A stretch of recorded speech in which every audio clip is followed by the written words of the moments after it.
Well, good morning and welcome.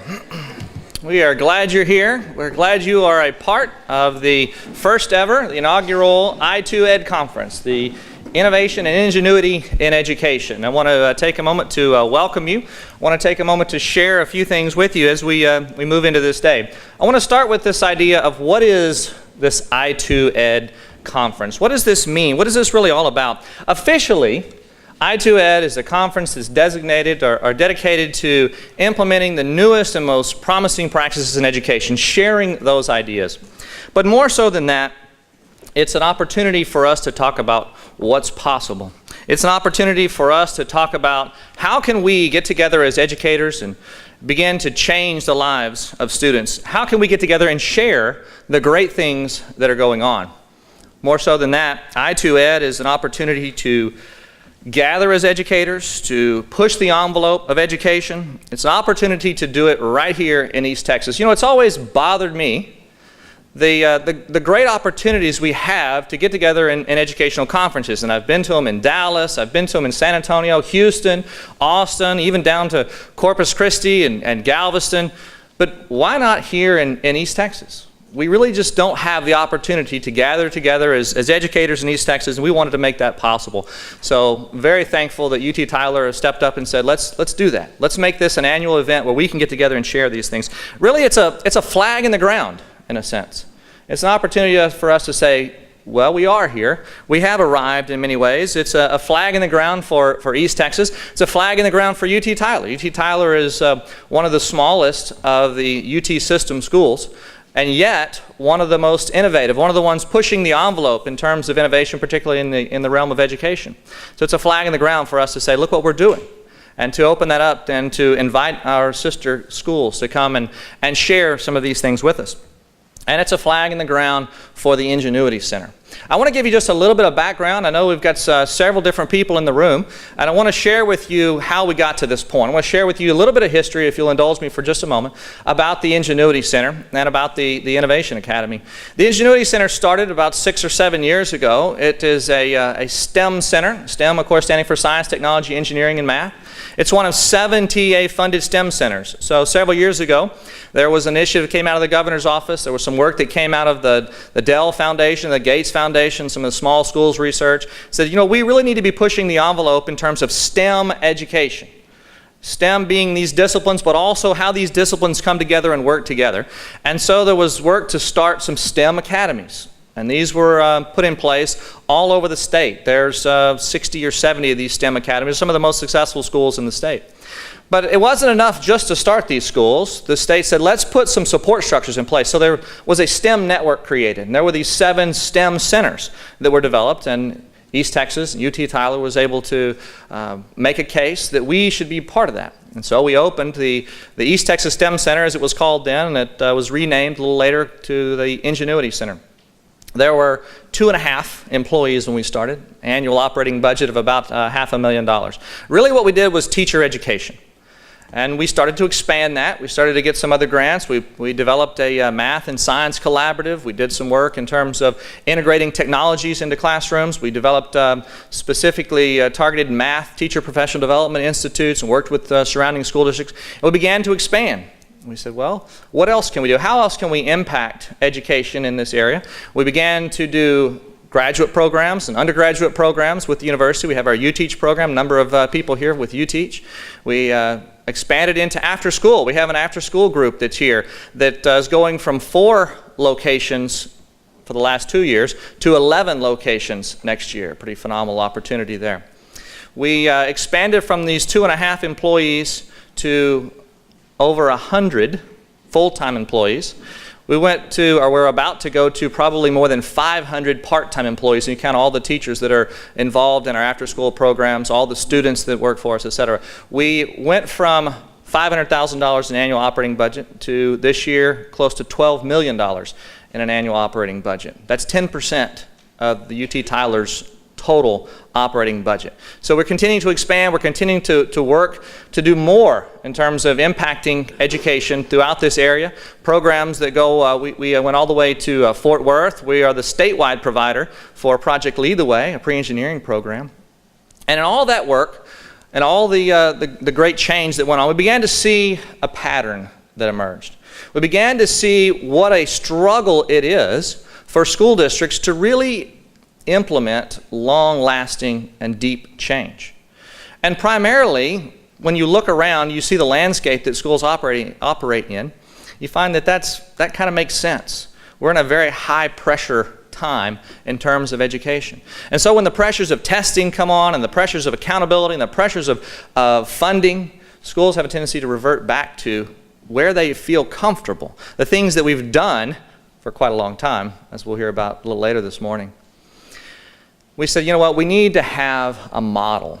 We need to have a school that we can look to, that we can invite other people to, that can be an open lab, if you will, to implement the newest and most promising practices and share those things so that school districts can say, I don't have to be as concerned about the risk because I can see it and I can know how to do it. And thus the Innovation Academy was born. The Innovation Academy is a charter school. It's chartered by the state. That was really the funding mechanism. Really, it's a school that's set up to be a model. It's a school that's set up not to compete with schools in the area, but to share with schools in the area. There's a lot of those schools here this morning. We appreciate you being here and being a part of this. i2ED is an opportunity for us to have a platform to share the things that are going on. To share them with you, to share them internally. As we continue to grow, we need the opportunity to share within our own organization and also to share with others. And an opportunity for the things that you're doing in the educational community to come together and share here. We've got a lot of expertise. We've got a lot of people doing really great things that don't have a good platform to get that information out. We wanted you to have that. So that's what i2ED is really about. It's an annual conference that will grow literally to the thousands. We'll fill this room up next year. We already have plans in place and structures in place. This room will be completely full, and we'll be looking for where do we go next. I was told that Tyler is finally getting started on the conference center. I just hope they build it big enough, because we're going to need the room to expand this conference. So you're going to have the opportunity 5 years from now, when you look at the size of this, to say, I was here at the first one. I was part of the inaugural i2ED conference, and I've been here every single one of them since then. I hope you'll be proud to say that. So let me be the first to say welcome. Welcome to the future of education. Welcome to the i2ED conference. I want to start by just a minute by giving some thanks to those who made this possible. I want to start with our steering committee. We had several superintendents from around the area and others who were part of that. So if your name is on this list, would you please stand and be recognized? Could you give them a round of applause, please?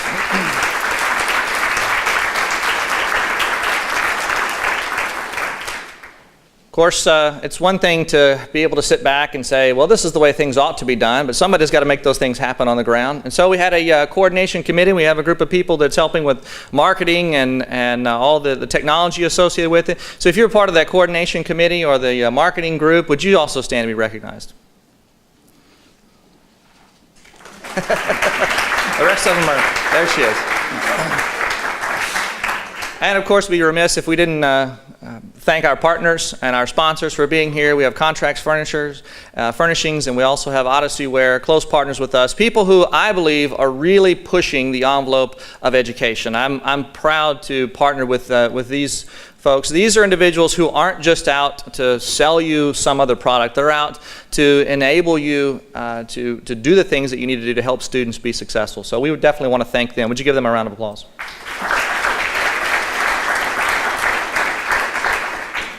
Well, we thought quite a bit about this idea of what our keynote might look like.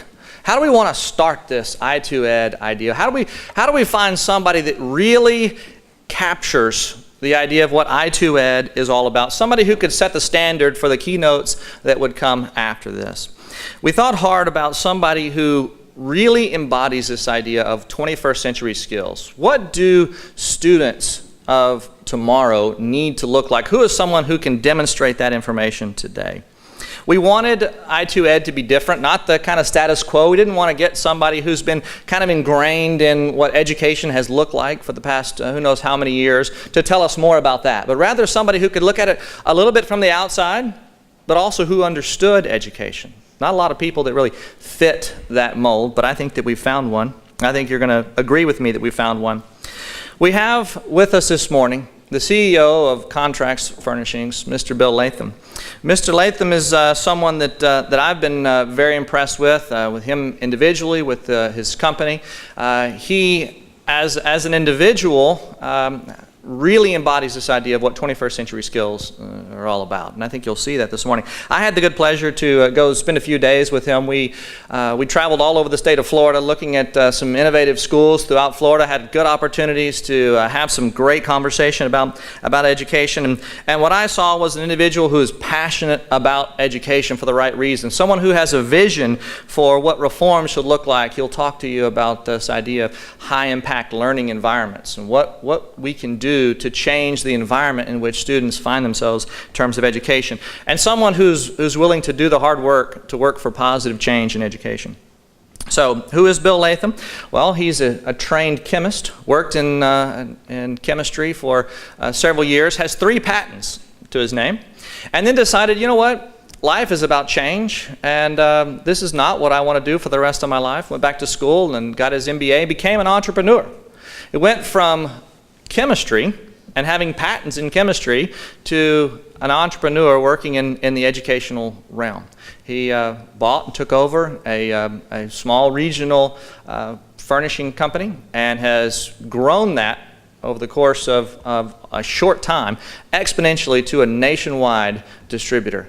And someone who's not just about distributing furniture, but someone who's about really sitting down with schools and working with them to say, what should education look like and how can the environment that you create impact that? That's a pretty cool opportunity. Hopefully you read his bio on our website. It's pretty impressive. What you won't read about that on the bio is that he's actually a world champion in Taekwondo. He's a family man. He's an individual who's passionate about education, passionate about his business, and he's here to talk to you this morning, Mr. Bill Latham.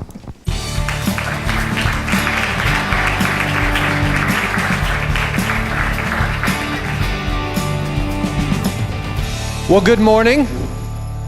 I'm very, very pleased to be here, Eli. Thank you for allowing me to be a part of your inaugural conference. I think Morgan Freeman was tied up, and so I was a second choice, I think, but very glad to be here nonetheless. A note about being in Taekwondo. It's very similar, I think, to where we find ourselves in education. There's always room for improvement. I just competed in the World Championships this weekend, and I did well in some of the events, but in one particular, which is a weapons form event where I was using a nunchuck. For those of you who aren't familiar, it's a completely useless weapon that you would never pull out if you needed to against an assailant. I actually threw the weapon 30 feet by accident into another ring. And the judges actually had to confer as to how many points were deducted for throwing it out of the ring, because normally you would just drop it. And as it turns out, I asked the judge after the round, I said, have you ever seen that before? And he said, no, I've never seen anything like that, but I've only been doing this 20 years. So as it turns out, we always have room for improvement, and that's what I want you to kind of walk away this morning with a sense of, is the nature of what we face, I think, in education. I think the true goal of education is to develop a lifelong learner. You realize that you're different than the person that you were when you were coming through school, and you will likely be different yet again at some iteration in your life. I had the fortune of moving from chemistry to educational furniture over time. When I run into people I went to college with, they'll say, what are you doing now? I say, I still sell school furniture, and they'll tap me on the shoulder and say, man, sometimes life just doesn't work out the way you think it's going to. And I agree with them, and just kind of move on. But this is the goal, I believe, of education, is to develop people who have a passion for lifelong learning, because they're going to have to do that as the nature of employment it changes in the future. I think it's important, and I love this quote from Albert Einstein, that we formulate our problems correctly, or our opportunities correctly. If we don't understand the nature of what we're facing, then oftentimes our solution sets will not reflect the nature of what we're facing. Too many times we have a knee-jerk reaction to an acute problem without understanding how it fits in context. And so I'd like us to begin this morning on this journey of how did we arrive with the education system that we have currently and the challenges that we face. And we're going to go to the most logical starting point I could think of, and that would be the British Empire. Now, how many of you know much about the British Empire at its height. This was the last of the great empires, right? In the age of empires, a 350-year span in the British Empire, 22.6% of the world's landmass was at one time controlled under the British Empire, 458 million people, 20% of the world's population. And they ran this empire for 350 years successfully, and they did it with no computers, no email, no anything, right? How did they do that? I mean, I can't imagine running my schedule in a week without my iPhone. I have many panic attacks when I can't find where's my phone, right? And so how did they do this? Well, they did this by inventing a global computer. It was a human computer, not a computer like what we use now, and they did it using ships and pieces of paper. And these ships and pieces of paper would travel all over the world. And the idea behind their computer was that they needed spare parts for the computer that would function properly no matter where they put them in the computer. So if I was in New Zealand, I needed to be able to move that spare part to Canada and have it function correctly. And there were three things that you had to do very well if you were going to be a functioning part of this global human computer. The first thing you needed to be able to do well is you needed to be able to read in English. The second thing you needed to be able to do was write in English. And the third thing you needed to be able to do was computations in your head and on paper beautifully. Guess where our 3 R's come from? These were things that were necessary components to exist in this global computer. Now, we understand that the age of empires is over, but we'll see some things that are still left over from this culture that was developed that's in our DNA now in education. The first thing we'll find is that the purpose of education in the British Empire was to do what? It was to teach them to run the empire, to be good citizens of England. Not necessarily to be intelligent, not necessarily to be accomplished, but to be good managers of the empire, good citizens. And so their education system was geared toward giving them common experiences, common opportunities, boyhood experiences to be philosopher kings that ran the empire. So it was important that they have consistency in their education system. The second thing was when you are the British Empire, you want everyone to know England. Now, I'm in martial arts, as you know, and we walk into the dojo on any given day, and my instructor will say, do this, go wax the car, go sand the floor, and 3 weeks later, he'll put all these concepts together, and all of a sudden, I'm doing karate, right? And the instructor is prized for that information. He knows how to get the student, the individual student, from point A to point Z, and it's not necessarily laid out cleanly in a curriculum. And so in Eastern teaching, it's very prized. The teacher is very prized. But if you're the British Empire, do you want the Indian local teacher teaching children Indian culture? No, you don't, because we're making the world England. And in order to minimize the influence of the local teacher, we develop curriculum, content. And the content is delivered in such a way that I minimize that local influence. And so I get a consistent, controlled content delivery. The second thing is I can minimize that local influence, and the theory is then I produce a very predictable output, right? And so our textbook culture, and some of that's changing, but our textbook culture is heavily driven by controlling content. I've even heard the term teacher-proofing the classroom. As if any education system can exist and rise above the level of its teachers.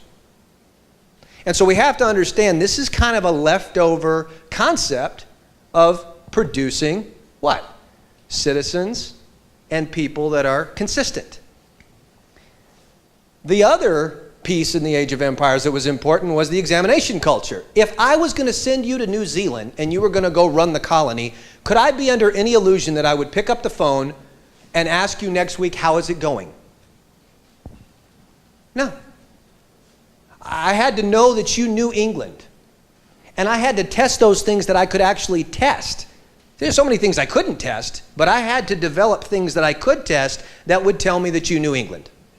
And as your ship disappeared over the horizon, I had great faith that you were going to go bring England to New Zealand. And so we find that the examination culture was heavily, heavily practiced in this age of empires. But here's the question. Are we in the age of empires anymore? No, we're not. And so these pieces of leftover DNA that exist in our system today, I believe we really need to start thinking and challenging. And many of the things that you will talk about in the next couple of days at this conference, I hope will challenge you at the core in these areas. Well, let's move from the age of empires to what do I need today? Now, I don't know as much about education as I probably should. I mean, I were educated in Florida, and I is a in the arena of education. But when I look at the soft skills that are necessary for workers who are coming into the 21st century workplace, what we see is a fairly significant disconnect with what we need and what is produced. And so I want to talk to you for just a minute about what I consider to be 7 soft skills, very essential soft skills for a 21st century worker. Because as we're making preparation of these students to enter the work world, we need to ask ourselves, are they developing these type of skills? Does our education system support the development of these type of skills? So let's look. The first one, and you'll find this probably number 1 or 2 on every list that you can Google on the internet, is critical thinking and problem solving. You never just have one job at a company anymore. Whatever your particular job is, you also usually participate in continuous improvement in that company. You participate in the quality systems of that company, as well as whatever it is you do. I like to think of Toyota. If you're never just a line assembly person with Toyota, you can actually stop the line at any point in time if you see a quality defect, and you're required to participate in continuous improvement teams as part of your employment there. So critical thinking and problem solving are things that would be highly prized as an employer and a necessary 21st century skill. The next one is collaborating across networks. In other words, being able to lead by influence across a network. Think about it this way. It used to be you had the job title, and this is the boss, and boss would tell you what to do, and that's how we got things done. It doesn't really work that way anymore. You put teams of people together who had different titles in different places, and they actually have to network together and lead by influence, not by title. It's a skill set that you learn to participate in a group and to bring value to the group and therefore gain influence over the thinking of the group. A third skill set is actually being entrepreneurial, taking initiative. How many of you love working with somebody that doesn't take any initiative? That's a real blast. Teenagers? Yeah, I enjoy that. I've got a 14-year-old now, one who's on the cusp of being 13, and, biggest complaint in life is that he has to do work around the house. Yeah? So initiative is one of those things that we're looking for people to come in and not just say, okay, this is the way it is, but how can we change and better the situation? How can we put our program forward? The fourth one I would suggest would be agility, adaptability. Department of Labor estimates that today's graduating high school student will hold between 10 and 14 jobs by age 38. How many different technology systems is that they'll work with? 10 to 14.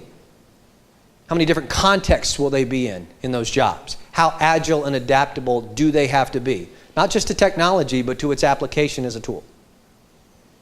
It's an extremely different type of workforce. Then we look at effective oral and written communication skills. And I have to tell you, I have a pet peeve with the word like. And its improper application in the English language. I'm horrified sometimes by the level of written and oral communication that our young people today bring into the workplace. People who are very intelligent, highly educated, and when I read their emails, it's embarrassing for them. I actually have a nephew. He's 19 now, but when he was 17, he and a friend joined a family gathering in Savannah, Georgia, and we had them all weekend, and this friend of his was a lacrosse player, and he was a lacrosse player, and like was in every single sentence that they used, 2 and 3 times in some cases. So I had them for 4 days, and I thought, I'm going to try a concept. And so I started using 3 great motivators, I call them, fear, sarcasm, and ridicule, to try to get the young men to stop using the word. And after 4 days, they were turning on each other by the end of the 4 days. Is it like that, or is it actually that way? And so from that, I had a whole internet concept. I was going to name it Ridicule U, University. And the 3 great pillars there were fear, sarcasm, and ridicule. You know, I will take your teenager, and for a week, I will work with them, and they will come back, and they will speak more intelligently. And it never went anywhere. That was a big bomb. I ended up in furniture after that. So, never before has the sum total of human facts been at our fingertips quite as easily as it is today. How high is the Great Wall of China? What would you do? I just Google it, right? I don't need to know it's 6.5 to 8 meters. That's just in case information that's only important if you play Trivial Pursuit. And that game is very historic now. But the idea is that being able to analyze and assess the information that is there and critically work through that information to validate the information before making application of it is a skill. It's not enough to be able to go find information about something. You need to be able to validate the information that's there, and you need to be able then to make application of it, trusting that it is good source. And so the analyzing of information is extremely important. And then the last thing is curiosity and imagination. Now, this is not hard for us to see in kindergartners, is it? Kindergarten classroom, how do we move the elephant from this side of the river to this side of the river? How many hands go up? All of them. And how many ideas does each child have? 2, 3. And they're great ideas. By the time they're in 4th or 5th grade, if we ask that question, how many hands will go up? 3 or 4? And everyone else in the class will do what as they share their ideas? We'll tell them why it doesn't work, why that won't work. And by the time they're in high school, they're irritated that you're even asking the question. I don't care about moving the elephant. How does this, benefit me, right? So the idea is somehow we manage to beat curiosity and imagination out of people in 12 years. And by the time we get them in the workforce, honestly, there's some reforming that has to go on to re-engage or get a pilot light started oftentimes for be curious about what we do. Imagine the possibilities. Create. These are soft skills that I'm looking for every day as an employer, and it's like looking in a desert sometimes. So we have to ask ourselves, what can we do about that? Well, let's think about it this way. If we looked at the graduation rates in high school in the 60s, the United States actually led the world in graduation rates. Woo-hoo! Yeah? And the good news is, since 1960, the graduation rate in the United States has improved. But you know what else has happened? The rest of the world has caught up. And we no longer lead the world in graduation rates. We're actually 6th or 7th.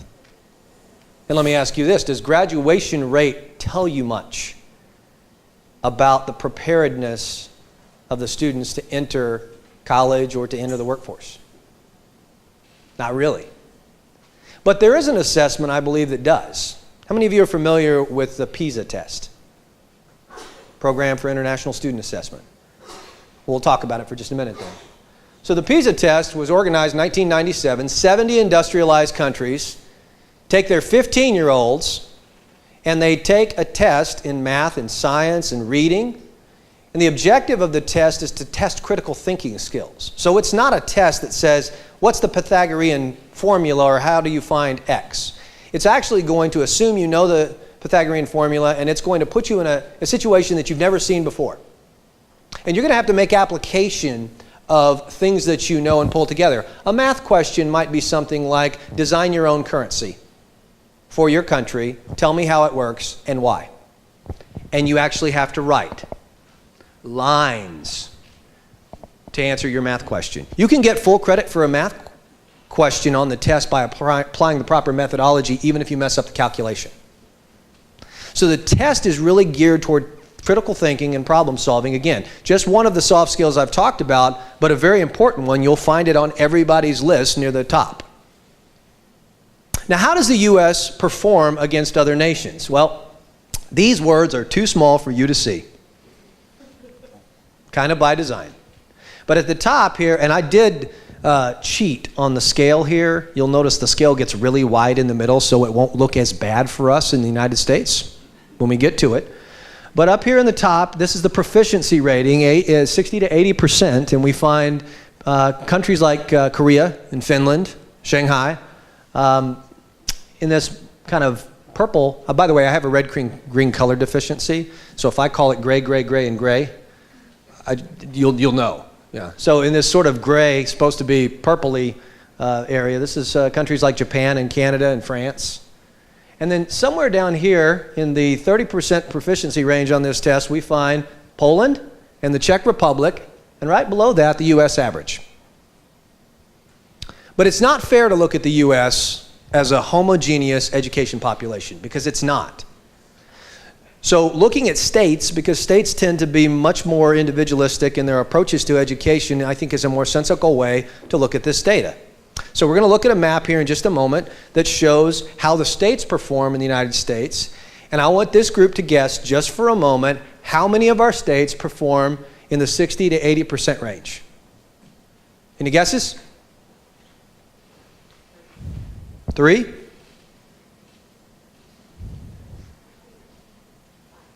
Zero. Not one.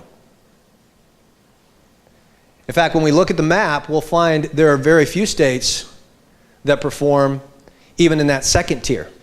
And mind you, the second tier is only 40 to 50% proficiency. And here we are in the state of Texas, education system in the state of Texas. I'm from Texas, by the way. I love Texas. I live in Florida now. My dad was in the Air Force. Moved 16 times before I graduated from high school, so once I finally got planted, I didn't move a lot. But the state of Texas actually performs as 15-year-olds in the Czech Republic. Yugoslavia, as it were, in the Eastern Bloc. In California, we see students performing as they do in Greece. And in Florida, where I'm from, as they do in Latvia. This is a sombering slide, because this is an assessment that looks at soft skills and outcomes in a way that a lot of standardized testing does not. And what does this tell us about 15-year-olds who've spent a decade in our system?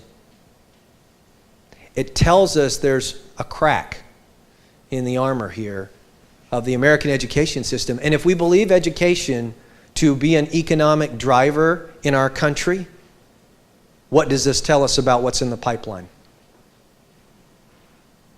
Now, I don't want to leave you with just this wah-wah. So we'll talk a little bit more on positive notes, but I do want you to understand, when we understand the nature of the problem, the question you have to ask yourself is, does our district, does our school want to be the norm?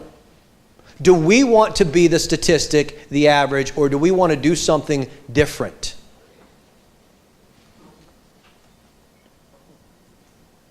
You guys remember Aaron Ralston? Got stuck between a rock and a hard place. Couldn't get out, was going to die, used a dull knife to cut his own arm off, and survived. When you get stuck in a rock and a hard place, you have to do something radically different if you are to survive. It can't be incremental. It can't be, let's tweak something that isn't working and maybe it will start working. You must fundamentally recognize you are in the rock and the hard place, and then you must be willing to change it. So what's the rock here? Well, I think the rock that we experience is that we have this shift that's occurred over time in a very short period of time from being sort of a culture and a country that makes their money using these to making our money using this. That doesn't mean that skilled labor is going to go away. We need our car worked on, we need plumbing. There is a place for vocational labor, always. And actually, they do better, yeah? Monetarily sometimes. But the idea is that the career skills that I've talked about that are necessary and the continuous lifelong learning, those are new sets of skills that are necessary for these students to be competitive in a global economy and to be competitive in that job market. So they need these new skills. But the second part of the rock or the hard place here is we have a very different generation that we are facing of digital natives. These students do not learn like I learned. They don't engage like I engaged. They're very different. And so there's a book written by a gentleman named Thomas Friedman, The World is Flat. Are any of you familiar with it? It's a good book. I took two major points away from it. The first one was any job that can be turned into a routine is going to either be automated or outsourced, right? The second thing was, and this was the one that really got my attention, 72% of the U.S. economy is based on consumer spending. What does that mean? Practically speaking, we're eating our seed corn. We are living off the success of innovation in the past and the creativity and the economic engine that was spawned by that type of creativity looking back. But what does that mean our future looks like? We have to be cognizant of a statistic like this and how it fits in context when so much is just based on spending and not innovation.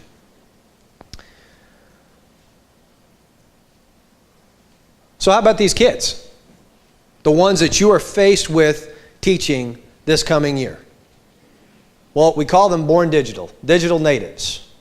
The problem is that there is a pretty significant disconnect sometimes in education between them learning some of these skills like information gathering and critical thinking and the use of these technology tools and then their ability to apply those because it's absent from so much of school curriculum. 63% of teachers nationally do not let their students use technology to create something in any given week. That's a big number. And so when we think about it, come to school, put down the technology, turn it off, we can't trust you with it anyway, and read this book. And we find that the students disengage fairly quickly in that type of environment. And I think the smoking gun here is we find that we have highly educated graduates that are fairly useless in terms of applying those skill sets to their environment as they come out and they begin to work. And it's not because they don't know how to use technology, is it? They can game. They can socially network. But using the technology as a tool in their environment and employment becomes a challenge. So there's a book written. It's called Hanging Out, Messing Around, and Geeking Out. It talks about 3 levels of student engagement. How do you start to engage these digital natives? And so it's a book that's actually written by 20-something authors that performed research over a period of 3 years. And it really identifies 3 levels of engagement with this crop of Generation Y digital natives. The first one is this level of hanging out. Now, kids have hung out since the dawn of time. In my day, it was at a malt shop. What Eli didn't tell you about the championship I just won is it is age bracketed. I lied. I told him I was 65. I had to get a license, doctored up. Sometimes you get the license to be 21. I got the license for 65 so I could enter the old guy category. The hanging out behavior, though, is about developing broad relationships, right? About half-inch deep, 900 Facebook friends. And through this type of behavior, they begin to gravitate toward people that have similar interests to them. They don't even know if those are the interests that they're really interested in or passionate about.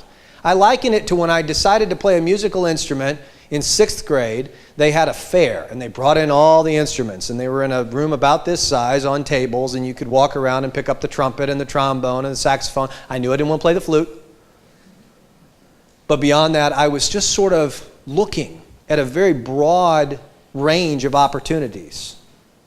And then one of my friends was standing over by the trombones, and he was thinking about being a trombone player, so guess what we decided to do together? We decided to be trombone players. And it was a social decision as much as it was for me to do anything because I liked him, he had an interest, I thought it was an interest I might enjoy. And so that type of hanging out behavior is going to happen in your classrooms. It's going to happen outside of your classrooms where students are engaging, but they're engaging really just in a curious look around. Now, if we leave them in that state, have we done our jobs in education? No. Because somebody who has an open, what is the purpose of an open mouth? To close on something eventually, right? And so as we move them to a second level of engagement, it's this messing around behavior, right? Messing around behavior is really about tinkering. Did you ever tinker? How many of you ever tinkered with tinker toys? Like 6 of us that are old enough to, I guess, tinker with tinker toys. Yeah? But the use of these tools now to start to explore interests, that's a second level of engagement, right? I YouTube it, I Google it, I join a group of people that are talking about it. I might not really ultimately do it. I might not really enjoy it, but I sure enjoy finding out about it. And I need time and space to do so. And if I fill every day of a student's time with things that allow for no tinkering, no time, no space, just to tinker, then I'm going to miss this level of engagement. And this is a necessary second step for this generation to begin to go deeper in engagement with something that they're passionate about. And so kind of the third level here that we talk about is geeking out, right? Geeks, people who are just passionate about something. And they enjoy it, they dig into it, they get their teeth sunk into it, they're on fire about that thing. And really, would the goal of education in many of our minds be accomplished if students came through school and walked out of school with one of these areas of passion, something they were sold out to become? And so when we see how social networking becomes used in that environment and technology tools, this is where I'm engaging experts. This is where I'm actually participating in the creation of new ideas. I'm rewriting rules at this level. Once I learned to play the trombone well enough, could I play something that wasn't on book? Sure. And so I became passionate about that. And that's something that we look for as a level of engagement with students. And so that would be kind of a third level that we engage. So the learning behaviors that fall out of this type of environment are the behaviors that you're talking about this week. Right? Friendship, peer-based type of learning, socially networked, integrated with personal creativity. That's what will work with this generation. That's what the research shows works well with this generation. And so I want us to kind of close out the formal time this morning thinking about how do we raise questions, to whom do we raise these questions to raise the bar for education? I think the answer is obvious, but it's not one that we intuitively go after. And it would be to ask the student themselves, how do I engage you? Do you realize that from the time you're in kindergarten to the time you're in 12th grade, you will spend 14,000 hours in a classroom? And we're not talking about half people that need to be built so that someday they can be a human being that's functional in society. We're talking about fully functional little units that will spend 14,000 hours of their lives in these spaces. And so wouldn't anybody think it a good idea to ask them, what would these spaces look like if they were going to engage you? So this video is short, but it's a video that really speaks to that question.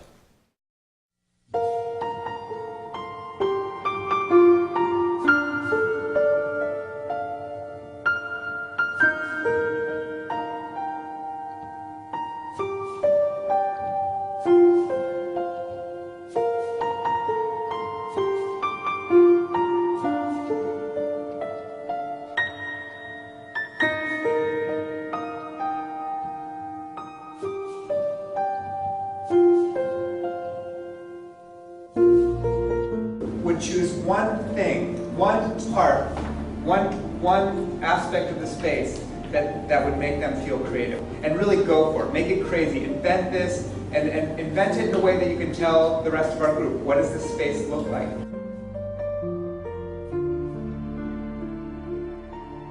There's a volcano that shoots out soda, and you can set the dial to whatever soda you want. It's a 6-story building. So in the computer room, we'd have a bunch of desktops and laptops and docking stations for your iPads. And on the first floor is a nature room. Oh yeah, okay. And so every hour we decided that, so you know how it's 1 o'clock, 2 o'clock, so every hour We're gonna have fairies floating everywhere. and 1 o'clock they'll say, it's 1 o'clock, and then they'll drop fairy dust. I feel most creative in my room because it's really comfortable and it helps me focus. For me, I like having music playing. I definitely like having it quiet but not silent. I like having some background noise like a waterfall would have, but not really loud or distracting. I kind of prefer something that's it's fun around me and it kind of inspires me to work hard.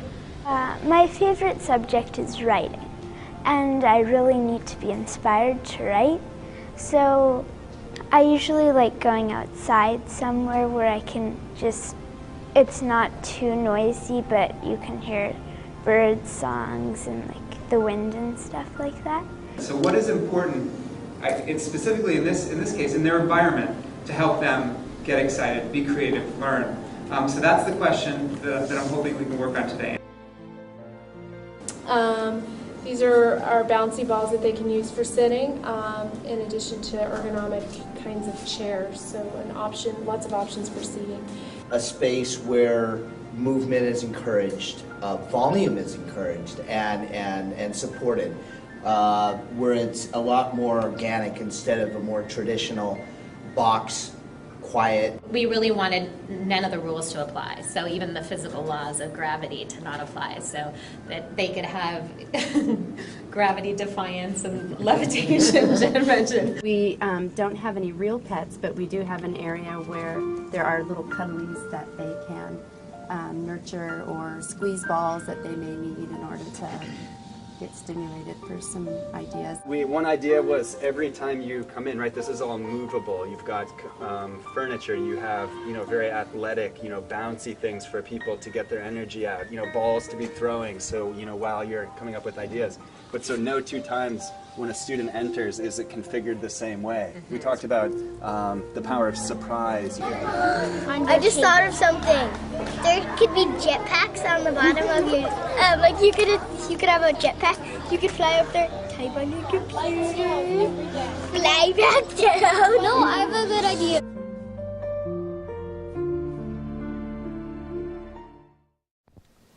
And so the idea is not that we have fairies with fairy dust and jetpacks, but that we listen to the kinds of environments that would engage these students. I think the challenge for us is, do we really want to continue to build spare parts of a human computer? Is that really going to be the goal of our education system in the future?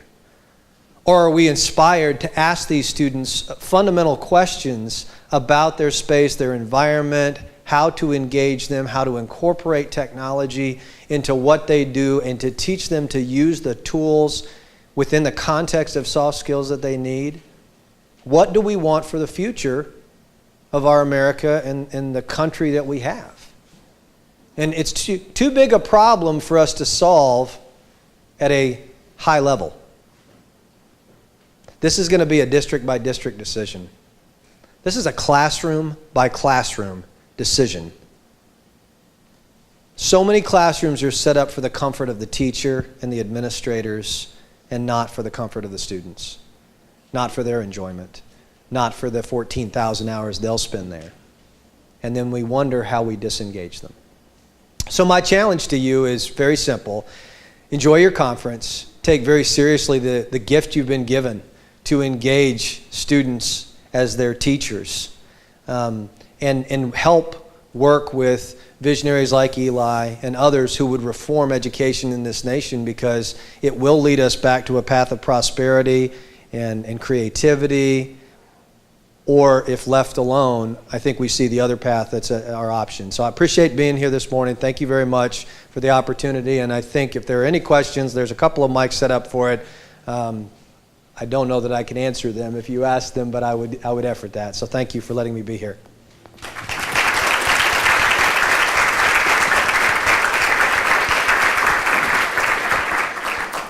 Well, I'll get the questions started for you and see if we have some others.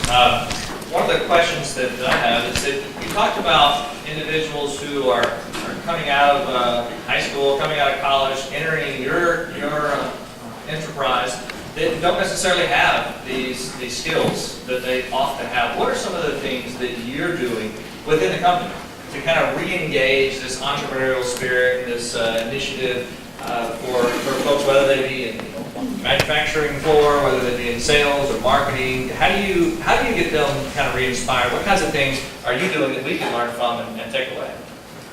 I think people need to understand their place in context. If you just exist to punch a button, or you just exist to set an appointment, or you just exist to sell a piece of furniture, that's not a very inspirational existence. And so understanding how we connect as an organization to the greater opportunity. You know, our mission at our company is to give every community the opportunity to have a world-class learning environment. That's the piece that we can engage. You know, I can't change curriculum, I can't necessarily change technology or practices out there, but I can give communities the opportunity to have a different kind of environment than the traditional environment they're used to. And so when we connect that vision for people, no matter what place in the organization they hold, they understand they're part of something that's bigger. And then we help them connect up that small piece, and then we ask them, hey, what could we do to accomplish this? So I think that constantly casting the vision. You know, I didn't present a lot of new information this morning, but constantly reminding ourselves of the size of the mountain and the challenge, and constantly seeing and repainting the vision over and over and over again. Human beings need that. Every 30 days, they need the vision repainted if they're going to stay inspired. And so that's probably the core thing that we do, is continue to paint the vision over and over and over again. All right? Thank you. Appreciate it. Another round for Bill Latham.